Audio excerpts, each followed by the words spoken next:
Good evening, everyone. My name is Michelle Marshall, and tonight I have the pleasure of interviewing LaurieAnn Campbell. LaurieAnn, how are you?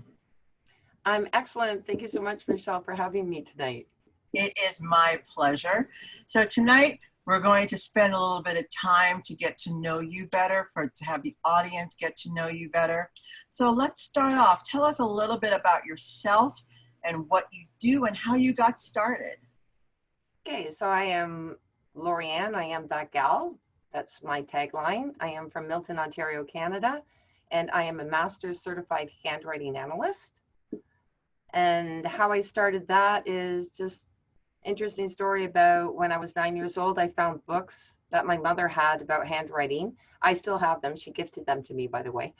And from there, when I was in my 30s, when I had 3 children, believe it or not, it was cheaper to actually have nannies than it was to put them through childcare.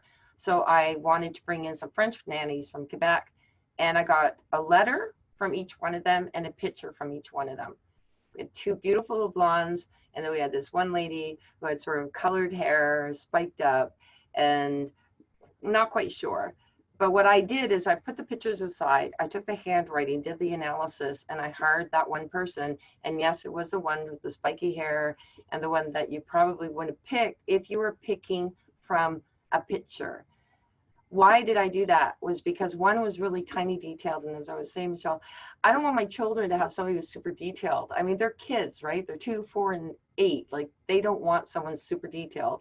The other one had a sign of the slants that were like this, which means that their emotional gauge is back and forth. You don't want that either for children. Third one had a beautiful emotional gauge, mindset, live for the day, just beautiful. We hired her. She was brilliant. My children loved her. And she stayed for 2 years. Because she was from Quebec, she was learning English. She learned her English. And fun story, not so fun story, but there was a fire in the house at one point, and very smart lady. And this is where you know this from the handwriting that I said. She's an AB thinker, so she's not going to get all freaked out. She's not going to get emotional.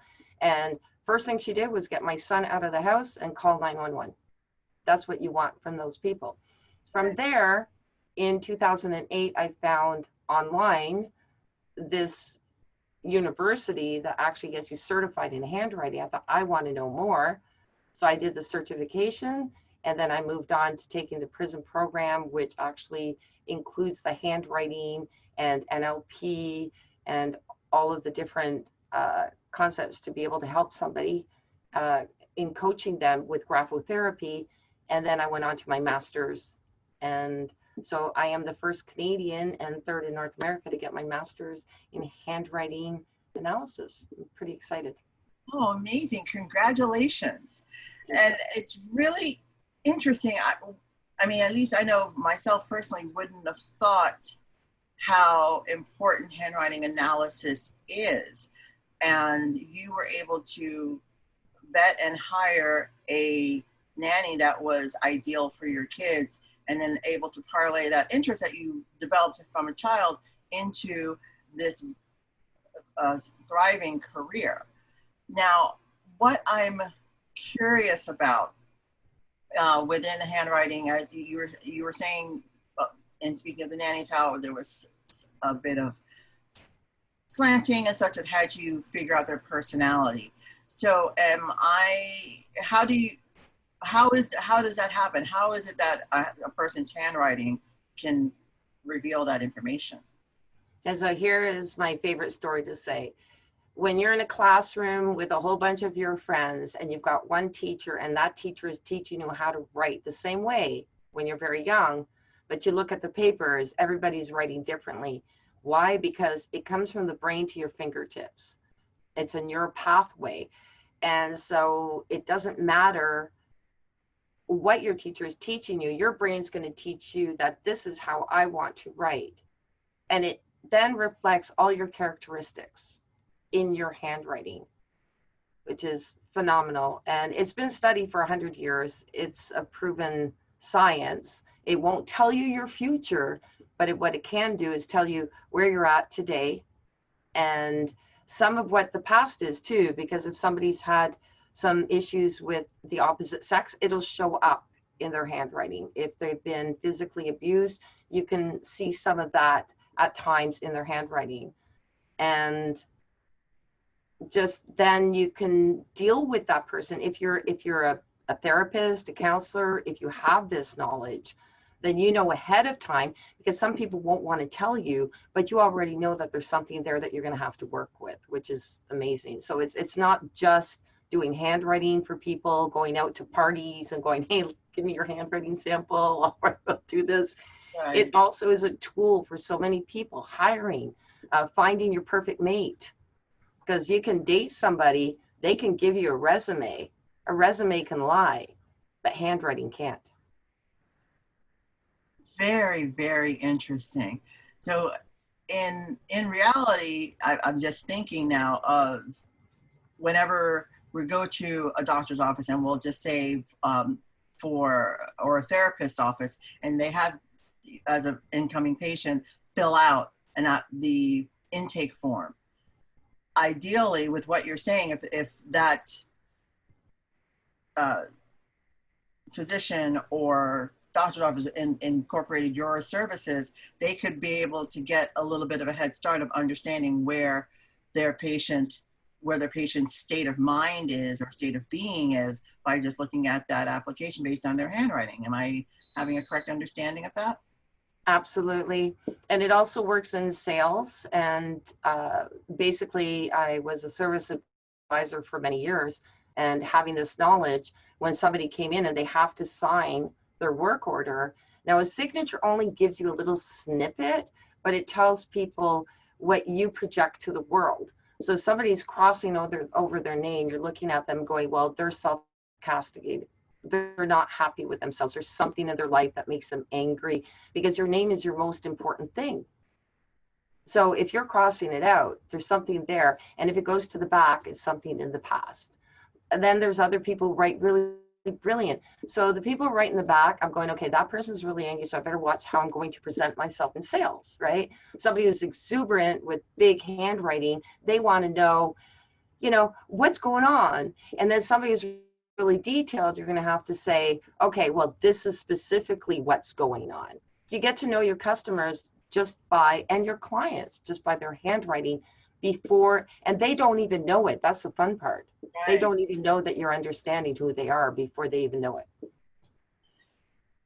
Wow, I'm just blown away by all the secret wonders that are there within handwriting. So within the services that you provide, I understand in looking at other people's handwriting and such, but is there an opportunity for self-evaluation?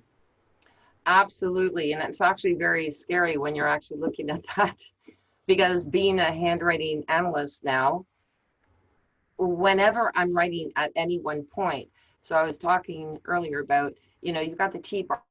So if your T-bar is down here, that's the bar. If it's crossed there, that's low self-esteem. Here it's good. Here it's good. It's high self-esteem. And here you're a dreamer. So you're never going to get anything done. Now, if you're down here, though, that's very negative. You can actually learn to lift it up. And if you think that's easy, it's not at all. But what it's telling your brain is, I'm better than this. I have better self-esteem. If your loops are open in your T's, it means that you are afraid of self-criticism on your intellect.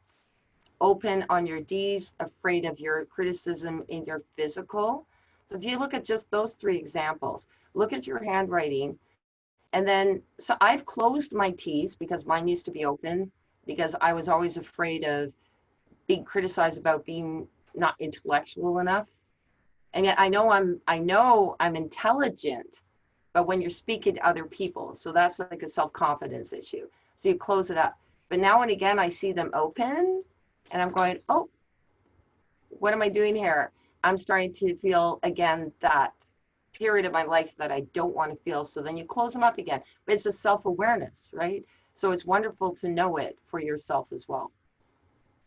Fascinating, fascinating. And so we can basically retrain our brain and retrain our bodies on how we are presenting ourselves and our state of being. That's amazing.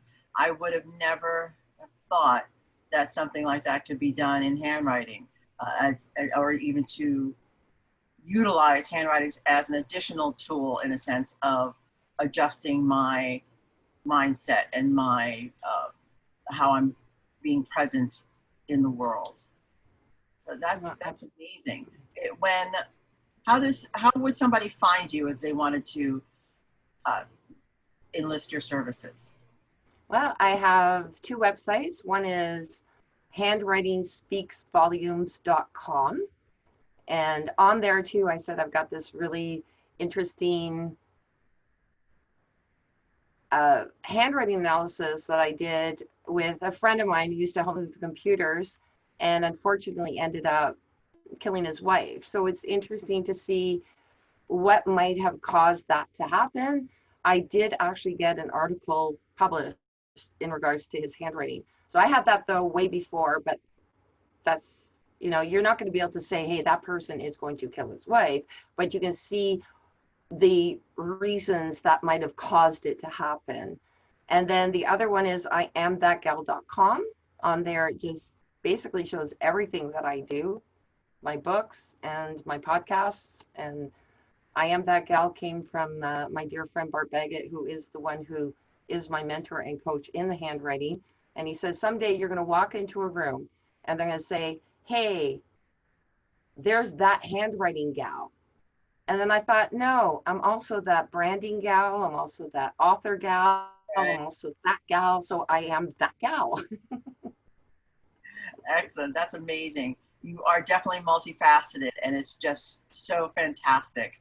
Part of me wants to dive into and just pull out all this information from you about everything that you know, but I know that we are short on time. But I want to thank you so much for taking the time to tell us a bit about yourself, giving us just this little tidbit of understanding and opening our eyes to what's available to us in handwriting analysis. Thank you so much, LaurieAnn, and I look forward to talking to you again soon. And thank you, Michelle. I really appreciate you having me here. Seriously, thank you.